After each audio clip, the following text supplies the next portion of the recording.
പ്രിയപ്പെട്ട വിദ്യാർത്ഥികളെ, NIOS +2 സോഷ്യോളജിയുടെ മറ്റൊരു ക്ലാസ്സിലേക്ക് എല്ലാവരെയും വെൽക്കം ചെയ്യുന്നു.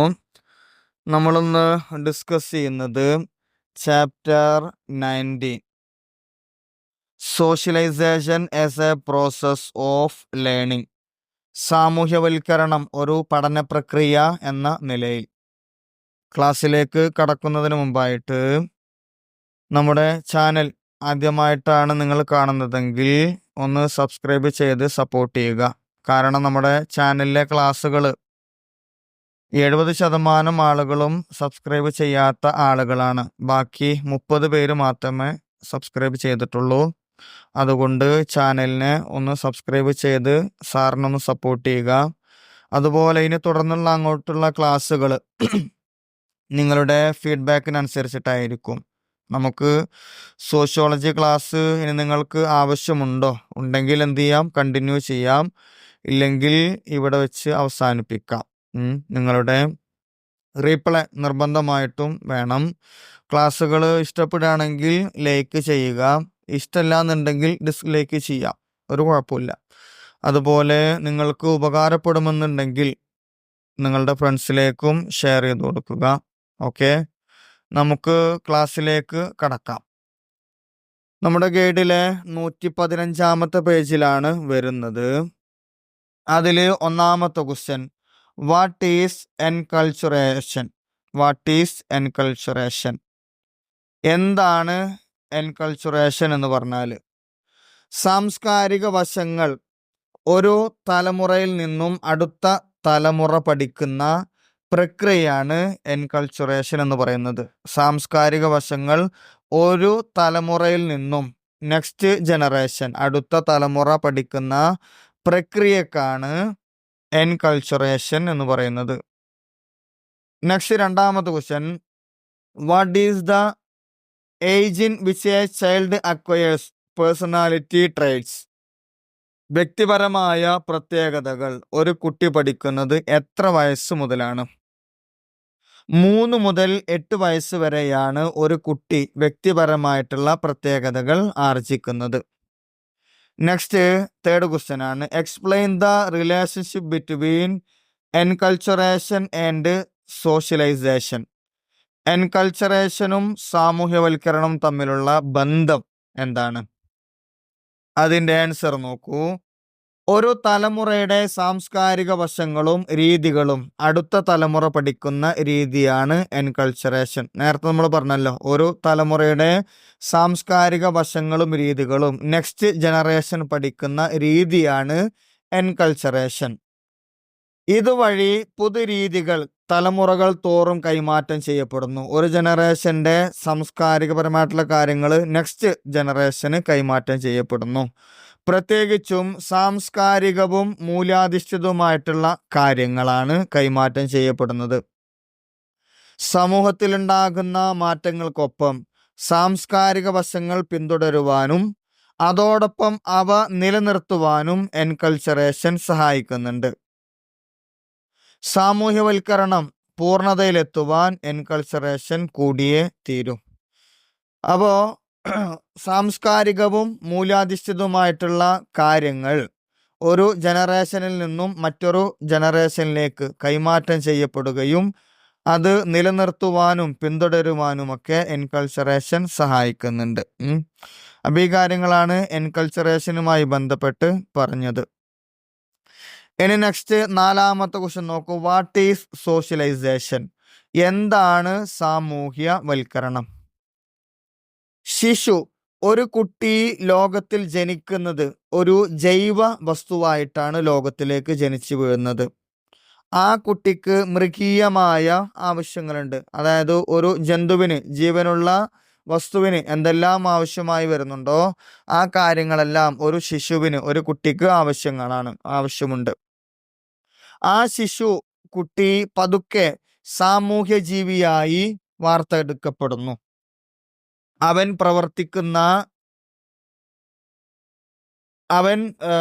പ്രവർത്തിക്കുന്നതിനും അനുഭവിക്കുന്നതിനുമുള്ള സാമൂഹ്യ രീതികൾ അവൻ പഠിച്ചു വരുന്നു. അപ്പോൾ ഒരു കുട്ടിയായിട്ട് ജനിച്ചു വന്നു കഴിഞ്ഞാൽ പതിയെ പതിയെ അവൻ ഓരോ കാര്യങ്ങളും പഠിച്ചെടുക്കുകയാണ് ചെയ്യുന്നത്. അവൻ്റെ ജീവിതത്തിലേക്ക് ആവശ്യമായിട്ടുള്ള കാര്യങ്ങൾ അവൻ അനുഭവിച്ചറിയുക, അനുഭവത്തിലൂടെ പഠിക്കുന്നുണ്ട്. പിന്നെ അനുകരണത്തിലൂടെയും അവൻ കാര്യങ്ങൾ പഠിച്ചെടുക്കും. സാമൂഹ്യ ജീവിയെ വാർത്തെടുക്കുന്ന പ്രക്രിയയില്ലാതെ സമൂഹത്തിന് തുടരുവാൻ സാധിക്കുകയില്ല. അപ്പോൾ മനുഷ്യനൊരു സാമൂഹ്യ ജീവിയാണ്.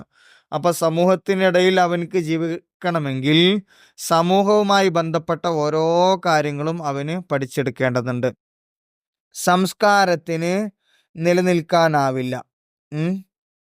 വ്യക്തിക്ക് ആളാകാനും സാധ്യമല്ല. അപ്പോൾ ഒരു മനുഷ്യന് അവൻ ജീവിക്കുന്ന സംസ്കാരത്തിൽ നിലനിൽക്കണമെങ്കിൽ ആ സമൂഹവുമായി ബന്ധപ്പെട്ട കാര്യങ്ങളെ അവൻ പഠിച്ചെടുക്കേണ്ടതുണ്ട്. ഈ പ്രക്രിയയുടെ പേരാണ് സാമൂഹ്യവൽക്കരണം എന്ന് പറയുന്നത്. സാമൂഹ്യ ജീവിയെ വാർത്തെടുക്കുന്ന പ്രക്രിയയില്ലാതെ സമൂഹത്തിൽ തുടരുവാൻ സാധിക്കുകയില്ല. സംസ്കാരത്തിന് നിലനിൽക്കുവാനും സാധിക്കുകയില്ല. ഇത്തരത്തിൽ ഒരു വ്യക്തിക്ക് അതിൽ ഒരു സമൂഹത്തിലെ ആളാകുവാനും സാധ്യമല്ല. ഈ ഒരു പ്രക്രിയക്കാണ് സാമൂഹ്യവൽക്കരണം എന്ന് പറയുന്നത്. അപ്പോൾ ഒരു മനുഷ്യന് ആവശ്യമായിട്ടുള്ള മുഴുവൻ കാര്യങ്ങളും അവൻ സമൂഹത്തിൻ്റെ സംസ്കാരത്തിൽ നിന്നും അവൻ്റെ അനുഭവത്തിൽ നിന്നും വാർത്തെടുക്കേണ്ട ആ ഒരു പ്രക്രിയക്കാണ് സാമൂഹ്യവൽക്കരണം എന്ന് പറയുന്നത്. ഇനി നെക്സ്റ്റ് 5ാമത്തെ ക്വസ്റ്റ്യൻ, ഡിഫൈൻ സോഷ്യലൈസേഷൻ. എന്താണ് സാമൂഹ്യവൽക്കരണം? അതിൻ്റെ ഒരു ഡെഫിനിഷനാണ് പറയുന്നത്. വ്യക്തികൾ ഗ്രൂപ്പിൻ്റെ മാനദണ്ഡങ്ങളുമായി പൊരുത്തപ്പെടുവാൻ പഠിക്കുന്ന പ്രക്രിയക്കാണ് സാമൂഹ്യവൽക്കരണം എന്ന് പറയുന്നത്. വ്യക്തികൾ ഗ്രൂപ്പിൻ്റെ മാനദണ്ഡങ്ങളുമായി പൊരുത്തപ്പെടുവാൻ പഠിക്കുന്ന പ്രക്രിയക്കാണ് സാമൂഹ്യവൽക്കരണം എന്ന് പറയുന്നത്.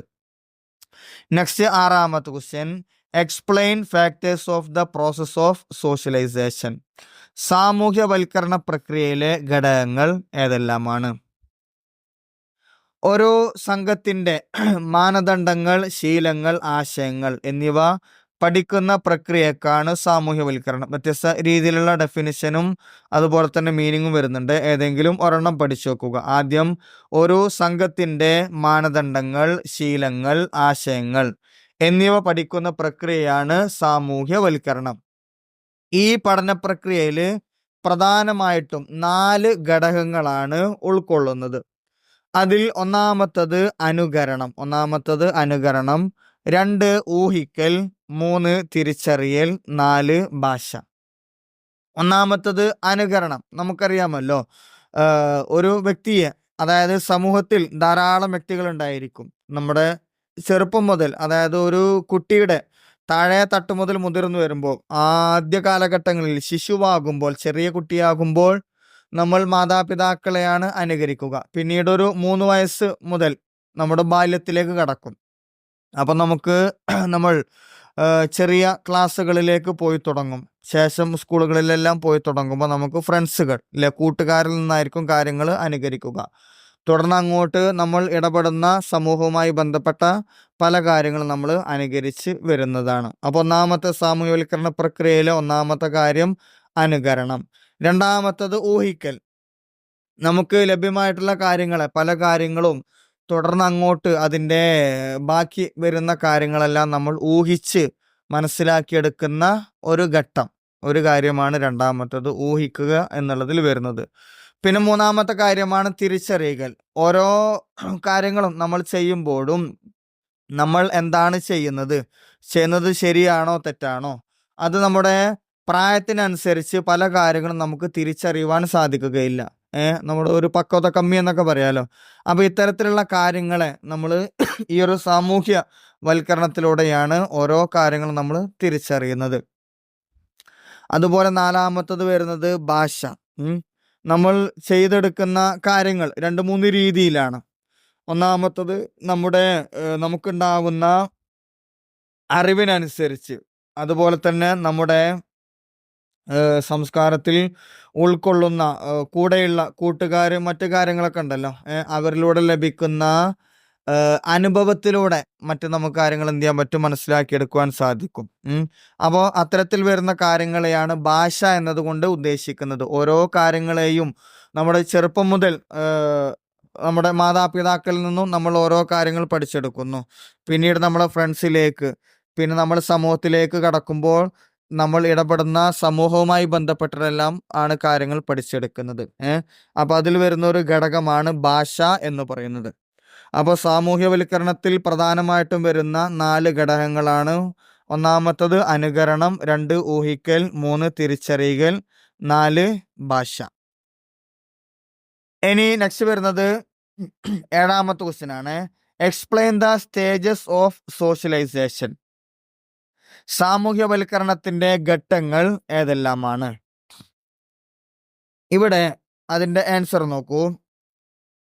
ക്രമേണയുള്ള അഭ്യാസമാണ് സാമൂഹ്യവൽക്കരണം. സാമൂഹ്യധർമ്മങ്ങൾ ഏറ്റെടുത്തു നിർവഹിക്കുവാൻ ഒരു കുട്ടി പഠിക്കുന്ന പ്രക്രിയയാണ് സാമൂഹ്യവൽക്കരണം എന്ന് പറയുന്നത്.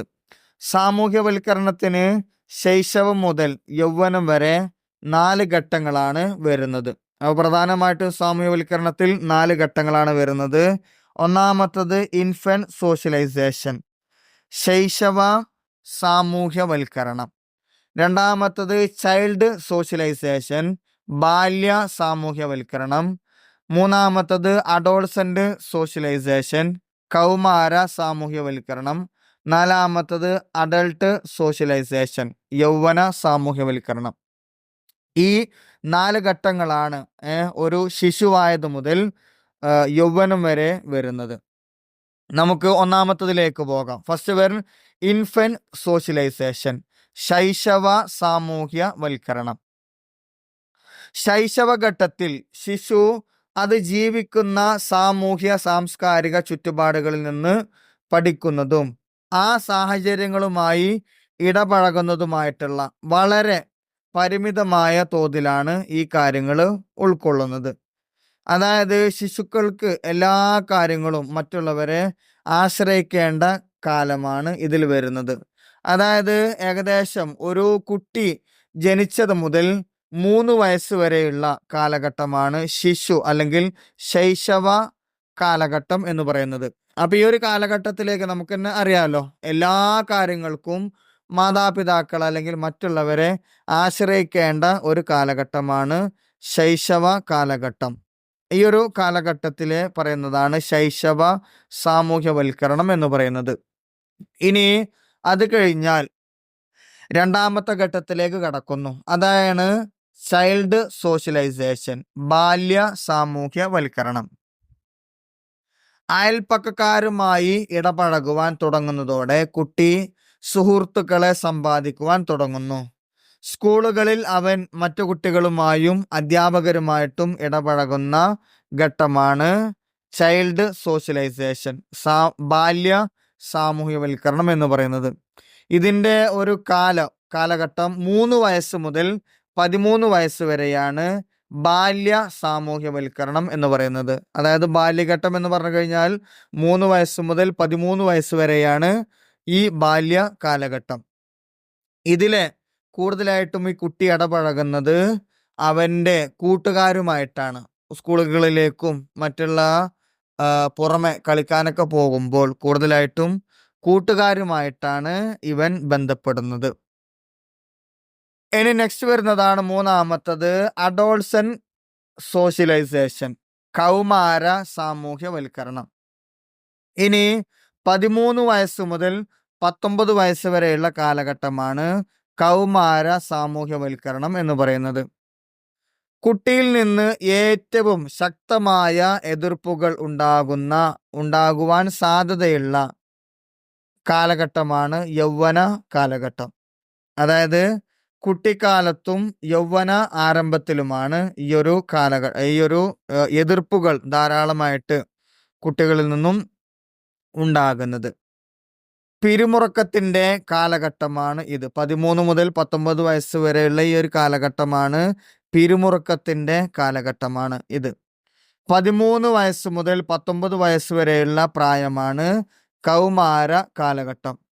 കൗമാര സാമൂഹ്യവൽക്കരണത്തിൽ കുട്ടി സമപ്രായക്കാരുടെ വലിയ സ്വാധീനത്തിന് വിധേയനാകുന്നു. കാരണം ഇവന് എല്ലാ കാര്യങ്ങളെയും അനുകരിക്കുവാനും അവൻ്റെ ശ്രദ്ധ മറ്റു കാര്യങ്ങളൊക്കെ അവൻ്റെ ആ ഒരു സമപ്രായക്കാരോടായിരിക്കും ഉണ്ടാവുക. 13 വയസ്സ് മുതൽ 19 വയസ്സ് വരെയുള്ള ഈ ഒരു കാലഘട്ടമാണ് കൗമാര കാലഘട്ടം എന്ന് പറയുന്നത്. ഇതാണ് വ്യക്തി ജീവിതത്തിലെ മൂന്നാമത്തെ സാമൂഹ്യവൽക്കരണ കാലഘട്ടം എന്ന് പറയുന്നത്. മൂന്നാമത്തത് കൗമാര സാമൂഹ്യവൽക്കരണം. ഇനി നെക്സ്റ്റ് ഫോർത്ത് വൺ, നാലാമത്തത് അഡൾട്ട് സോഷ്യലൈസേഷൻ, യൗവന സാമൂഹ്യവൽക്കരണം. 19 വയസ്സിന് ശേഷമുള്ള കാലഘട്ടമാണ് യൗവന സാമൂഹ്യവൽക്കരണ കാലഘട്ടം. യൗവന സാമൂഹ്യവൽക്കരണം പ്രത്യക്ഷത്തിലുള്ള അല്ലെങ്കിൽ പ്രകടമായ പെരുമാറ്റത്തിലേക്ക് മാറുന്ന കാലഘട്ടമാണ് യൗവന സാമൂഹ്യവൽക്കരണം. ചില പ്രത്യേക ജോലികൾ ചെയ്യുന്നതിന് യൗവനത്തിലുള്ളവർ സാമൂഹ്യവൽക്കരിക്കപ്പെടുന്നുണ്ട്. അപ്പോൾ ഈ ഒരു കാലഘട്ടത്തിന് ശേഷമാണ് അവൻ്റെ പഠനം മറ്റ് കാര്യങ്ങളെല്ലാം കഴിഞ്ഞതിന് ശേഷം അവന് ജോലിയിലേക്കും മറ്റ് കാര്യങ്ങളിലേക്കുമെല്ലാം പ്രവേശിക്കുന്നത്. ഈ ഒരു കാലഘട്ടമാണ് യൗവന സാമൂഹ്യവൽക്കരണം എന്ന് പറയുന്നത്. പ്രധാനമായിട്ടും സാമൂഹ്യവൽക്കരണത്തിന് 4 ഘട്ടങ്ങളാണ് വരുന്നത്. ഒന്നാമത്തത് ശൈശവ സാമൂഹ്യവൽക്കരണം, രണ്ടാമത്തത് ബാല്യ സാമൂഹ്യവൽക്കരണം, മൂന്നാമത്തത് കൗമാര സാമൂഹ്യവൽക്കരണം, നാലാമത്തത് യൗവന സാമൂഹ്യവൽക്കരണം. നെക്സ്റ്റ് വരുന്നത് 8ാമത്തെ question, describe the various agent of socialisation. സാമൂഹ്യവൽക്കരണത്തിനുള്ള ഏജൻസികളെ കുറിച്ച് വിവരിക്കുക. സാമൂഹ്യവൽക്കരണത്തിന് വ്യത്യസ്തങ്ങളായിട്ടുള്ള ഏജൻസികൾ പ്രവർത്തിക്കുന്നുണ്ട്. അവയെക്കുറിച്ചിട്ടാണ് ഈ ഒരു ക്വസ്റ്റ്യനിലൂടെ പറയുന്നത്. അതിൻ്റെ ആൻസർ നോക്കൂ. സാമൂഹ്യവൽക്കരണം ജീവിതകാലം മുഴുവൻ നീണ്ടു നിൽക്കുന്ന ഒരു പ്രക്രിയയാണ്. അതായത് ഒരു കുട്ടി ജനിച്ച് ശിശുവായത് മുതൽ അവൻ മരിക്കുന്നത് വരെയുള്ള ആ ഒരു സമയം വരെയും നീണ്ടു നിൽക്കുന്ന ഒരു പ്രക്രിയയാണ് സാമൂഹ്യവൽക്കരണം. മരണമുഹൂർത്തത്തിലും എന്തെങ്കിലും പഠിക്കാനുണ്ടാകും. ഒരു സാമൂഹ്യവൽക്കരണത്തിന് സാംസ്കാരികമായി സ്ഥാപിക്കപ്പെട്ടിട്ടുള്ള ചില ഏജൻസികളെ പറ്റിയാണ് ഇനി പറയുന്നത്. അതിലൊന്നാമത്തതാണ് ഫാമിലി, കുടുംബം. സാമൂഹ്യവൽക്കരണ പ്രക്രിയയിൽ ഏറ്റവും വലിയ പങ്ക് വഹിക്കുന്നതാണ് ഫാമിലി, കുടുംബം. സാമൂഹ്യവൽക്കരണ പ്രക്രിയ കുടുംബത്തിൽ നിന്നാണ് ആരംഭിക്കുന്നത്. അതായത് ഒരു കുട്ടി ശിശുവായിരിക്കുമ്പോൾ അവൻ്റെ മാതാപിതാക്കളിൽ നിന്നാണ് അവൻ കാര്യങ്ങൾ പഠിച്ചെടുക്കുന്നത്. അപ്പൊ അതുകൊണ്ട് തന്നെ സാമൂഹ്യവൽക്കരണ പ്രക്രിയ ആരംഭിക്കുന്നത് അവൻ്റെ കുടുംബത്തിൽ നിന്നാണ്. അമ്മയാണ് കുട്ടിയെ സാമൂഹ്യവൽക്കരിക്കുന്ന ആദ്യത്തെ പ്രതിനിധി. അറിയാമല്ലോ, അവൻ്റെ ആദ്യ വിദ്യാലയം എന്ന് പറയുന്നത് അവൻ്റെ മാതാവാണ്. അതുകൊണ്ട് അമ്മയാണ് കുട്ടിയെ സാമൂഹ്യവൽക്കരിക്കുന്ന ആദ്യത്തെ പ്രതിനിധി. മാതാപിതാക്കൾ ശിശുവിനെ അവൻ അല്ലെങ്കിൽ അവൾ പ്രതിനിധാനം ചെയ്യുന്ന ഗണത്തിൻ്റെ സംസ്കാരം പഠിപ്പിക്കുന്നു. അപ്പോൾ ആദ്യമായിട്ട് ഫാമിലിയിൽ നിന്നാണ് അവൻ്റെ സംസ്കാരം പഠിച്ചു തുടങ്ങുന്നത്. ശിശു ആദ്യം ആർജിക്കുന്ന സംസ്കാരം അതാണ്. അവൻ്റെ മാതാപിതാക്കളിൽ നിന്നാണ് ആദ്യമായിട്ട് സംസ്കാരം പഠിച്ചെടുക്കുന്നത്. ഒരു വ്യക്തി ജീവിതകാലം മുഴുവനും കുടുംബത്തിൻ്റെ പ്രത്യക്ഷമായോ പരോക്ഷമായോ ആയ സ്വാധീനത്തിന് വിധേയമാണ്. അവനെ നയിക്കുന്നതും നിയന്ത്രിക്കുന്നതും അവൻ്റെ കുടുംബമാണ്. കുടുംബം അവനെ സാമൂഹ്യ ജീവിയാക്കി മാറ്റുന്നു. കുടുംബവും പരിസരവുമാണ് ഒരു കുട്ടിയെ സാമൂഹ്യവൽക്കരണ പ്രക്രിയയിൽ സഹായിക്കുന്നത്. അപ്പോൾ സാമൂഹ്യവൽക്കരണ പ്രക്രിയയിൽ സ്വാധീനിക്കുന്ന, സഹായിക്കുന്ന ആദ്യത്തെ ഏജൻസിയാണ് അവൻ്റെ ഫാമിലി, കുടുംബം. ഇനി രണ്ടാമത്തതാണ് പിയർ ഗ്രൂപ്പ്സ്, സമപ്രായക്കാർ. ഇനി അവൻ്റെ ശിശു കഴിഞ്ഞാൽ അവൻ്റെ അടുത്ത ഘട്ടത്തിലേക്ക് കടക്കുമ്പോൾ സമപ്രായക്കാരാണ് സാമൂഹ്യവൽക്കരണത്തിനെ സ്വാധീനിക്കുന്ന രണ്ടാമത്തെ ഏജൻസി. സ്കൂളുകളിലും കളിക്കളത്തിലും തെരുവിലും ഒപ്പമുള്ളവരാണ് കൂട്ടുകാർ, അഥവാ അവൻ്റെ സമപ്രായക്കാർ എന്നതുകൊണ്ട് അർത്ഥമാക്കുന്നത്. അപ്പൊ രണ്ടാമത്തതാണ് അവൻ്റെ സമപ്രായക്കാർ. ഒരാൾ മുതിർന്നവരിൽ നിന്ന് പഠിക്കുന്നതിലേറെ സമപ്രായക്കാരിൽ നിന്ന് പഠിക്കുന്നു.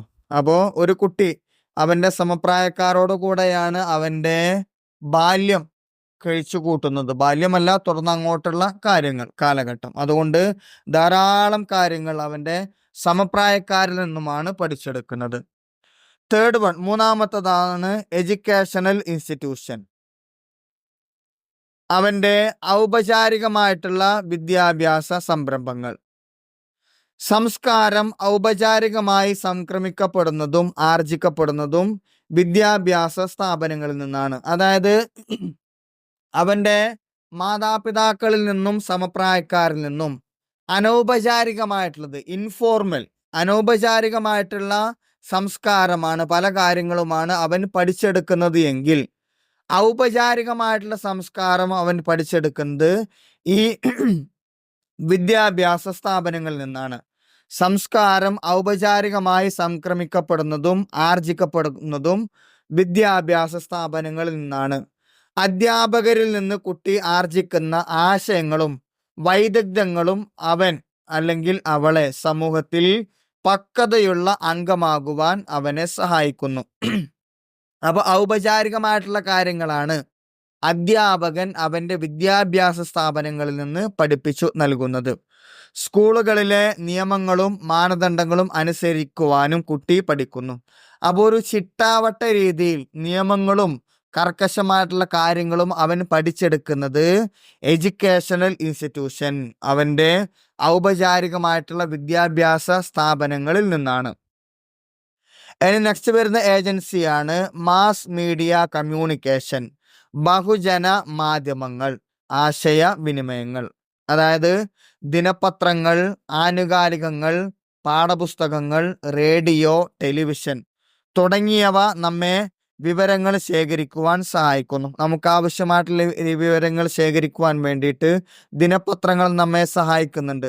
ആനുകാലികങ്ങൾ എന്ന് പറഞ്ഞു കഴിഞ്ഞാൽ മാസികകൾ, അതുപോലെ തന്നെ ദ്വൈവാരികകൾ, അതുപോലെ ആഴ്ചപ്പതിപ്പുകൾ, ഇവയിൽ നിന്നെല്ലാം നമുക്ക് ധാരാളമായിട്ടുള്ള അറിവുകൾ ലഭിക്കുന്നുണ്ട്. അതുപോലെ നമ്മൾ പഠിക്കുന്ന പാഠപുസ്തകങ്ങൾ, റേഡിയോ, ടെലിവിഷൻ, പിന്നെ മറ്റ് ഇന്ന് ആധുനിക കാലഘട്ടത്തിലുള്ള സോഷ്യൽ മീഡിയകൾ, ഇവയിൽ നിന്നെല്ലാം നമുക്ക് ധാരാളമായിട്ടുള്ള വിവരങ്ങൾ ശേഖരിക്കുവാൻ നമ്മെ സഹായിക്കുന്നുണ്ട്. ഇൻ്റർനെറ്റ്, ഇന്നത്തെ ഗൂഗിൾ, AI തുടങ്ങിയ മാധ്യമങ്ങളെല്ലാം നമുക്ക് ആവശ്യമായിട്ടുള്ള വിവരങ്ങൾ ശേഖരിക്കുവാൻ നമ്മെ സഹായിക്കുന്നു.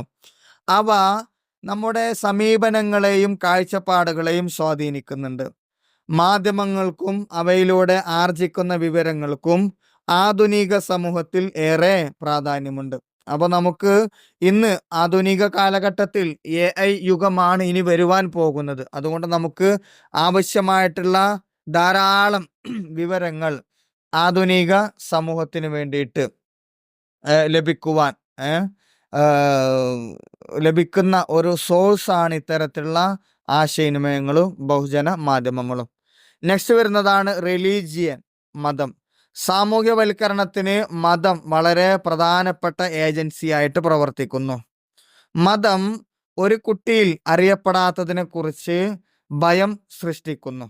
അതായത് പല കാര്യങ്ങളും നമ്മൾ മതത്തിലേക്ക് നോക്കുമ്പോൾ വ്യത്യസ്ത രീതിയിലാണ് കാര്യങ്ങൾ പഠിപ്പിക്കുന്നത്, അല്ലെ? മതത്തിൽ വ്യത്യസ്ത കാര്യങ്ങൾ പഠിപ്പിക്കുന്നു. അതായത് ഓരോ മതങ്ങളും വ്യത്യസ്തമായിട്ടുള്ള രീതികളാണ് പഠിപ്പിക്കുന്നത്. ഒരു എക്സാമ്പിൾ പറയാന്നുണ്ടെങ്കിൽ, ചില മതങ്ങൾ മരണത്തോടുകൂടെ എല്ലാം അവസാനിക്കുന്നു എന്ന് പറയുന്നു.